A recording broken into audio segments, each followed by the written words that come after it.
The experience in New York, which I think may be somewhat different than in smaller school districts, is that one of the biggest difficulties parents encounter is simply trying to figure out who to talk to. In New York City in general, the high schools may have at best a part-time transition linkage coordinator, except for some of the programs in our District 75, which is the program that deals with the most severely disabled kids. It's a citywide school district. But except for those parents, it may take them 3 weeks to figure out by calling the school who the transition linkage coordinator is and then actually talk to them. The parents that we encounter typically have almost no knowledge of their rights in the transition process, of other agencies that they should be hooked up with. They typically will not have seen an evaluation be done of their child at age 12, which is mandated in state regs, and they also typically will not have really. Their transition plan will have very generic goals, something like child will or will not go to school, will attend some sort of post-secondary training, will live independently, just completely generic goals, also completely unrelated to the child's actual curriculum. One thing that we do see in New York that's in the city that's very disturbing is parents having no understanding of what the graduation requirements are. They don't know what the IEP says about whether the child will get a Regents diploma, a local education diploma, or an IEP, and more importantly, in some ways, they don't know what the consequences are that flow from those different types of diplomas.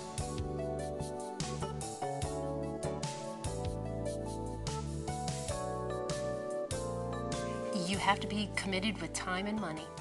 You're going to need both. It's an expensive program. Transportation, the cost of fuel, the fact that we have probably 2 vans leaving 4 times a day, going to 50 different employers out in the community at any given time. That's a great factor right there. Our contracts with 2 different agencies, ARC and Rehab, was really important. We had tried to do this a little bit in-house on our own, but I think you really need somebody experienced in job coaching and job development. You need somebody who has that confidence to go in and almost, give somebody a guilt trip until they offer this person a job and give them an opportunity to know what the strengths are. And that's more than just a teacher can do, or just a service coordinator can do, or a transition coordinator. I think there is sometimes barriers when schools do not see the bigger picture and don't really value really getting in there and addressing the issues that need to be addressed. Very often what I see is that you can sort of get a kid through school and ignore a lot of the things that are going to be barriers to them as adults. So that's problematic if people don't really see the value in really delving into the issues that will be barriers in the future. Certainly lack of resources. We try to work with kids a lot in terms of getting them out in the community, getting them job experiences, helping them to develop after school. If you don't have any of the resources to do that, they don't have those experiences, and then as adults, you can't necessarily go back and rebuild that. That has to they have to grow with that process. With typical kids, there is a natural process whereby there is discussion, dreaming, thinking, planning for the future. When a youngster has a disability, sometimes the reality of life gets in the way and prevents that process from happening naturally, because often there are medical concerns, other practical concerns that you're focusing on, and having dreams for the future becomes a luxury. So that there needs to be a process that is followed so that you go through those steps that you may have skipped because life gets in the way.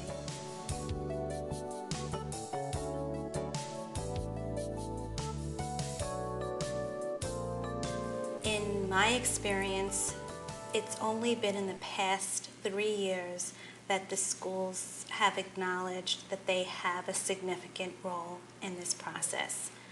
And some are just starting to think about it, and others have gone so far as to hire transition coordinators to assist families that are going through the process. But even those that have transition coordinators, for the most part, focus on youngsters who are a year from leaving school, and good transition planning has to start way before that.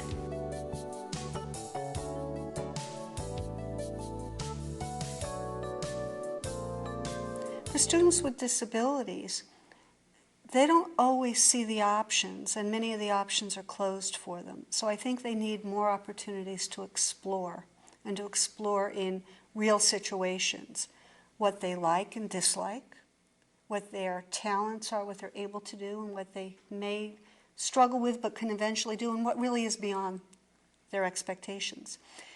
Students who have average cognitive ability, who don't have significant emotional disabilities or other, physical disabilities, are often able to do that through speaking with their friends, through looking at their parents and their parents' generation, to reading books. Students with disabilities, particularly more severe disabilities, have some of those options closed out to them. They're not always able to translate from the abstract to the concrete. So having those opportunities to just go out there and try. You think you want to work in a restaurant? Well, let's go and let's see what this is like. Well, maybe retail, let's try it. That becomes much more meaningful for them. I think just as teachers now are recognizing that kids with disabilities can be successfully included in classrooms, they need to be given the opportunity to broaden those horizons and understand that just being successful in a classroom does not make one successful in life. One of the most important things is to reach as many parents as possible and get the word out there, and to provide people with information about what good transition should look like, and some success models, so that they can advocate more effectively for their children, because I'm never going to be able to represent everybody who doesn't have a good transition plan.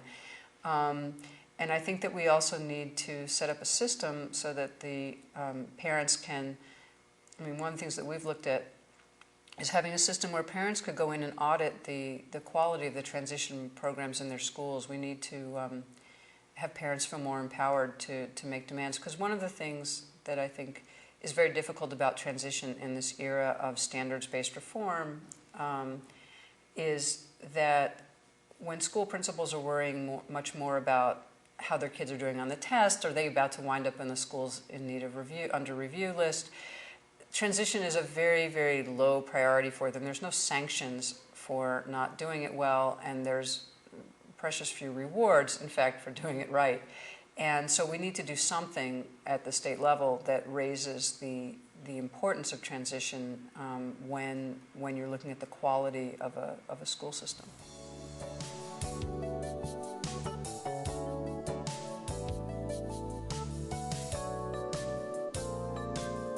My name is Joseph Lombardozzi. I live in the group home in Palmer Avenue. I live at 360 Palmer Avenue, Mamaroneck, New York, 10543. I go to school at Wright Neck. I started at Wright Neck on September of 1995, and I graduated from Wright Neck High School in June of 2004. I work at the law office of Pablo Tabby and Wolf. I started my job on January of 2003, and this is my 4th year. First, I was a data entry at my job. Now I'm a legal assistant. Our firm is Papalardo, Tombini, and Wolf. I'm Greg Papalardo, and this is my partner, Michelle. We've been practicing for the last 15 years as a real estate partnership firm, and we represent a number of banks and private residential closings, and we had a need for assistance in basically copying and faxing and assisting the paralegals and staff. The third internship, she had suggested having Joseph and his teaching assistant, Ginny Pomponi, come into our office and assist us with pretty much a data entry system with closed real estate files. After Wright Neck, he then actually became a permanent employee of our firm, and he's been with us ever since.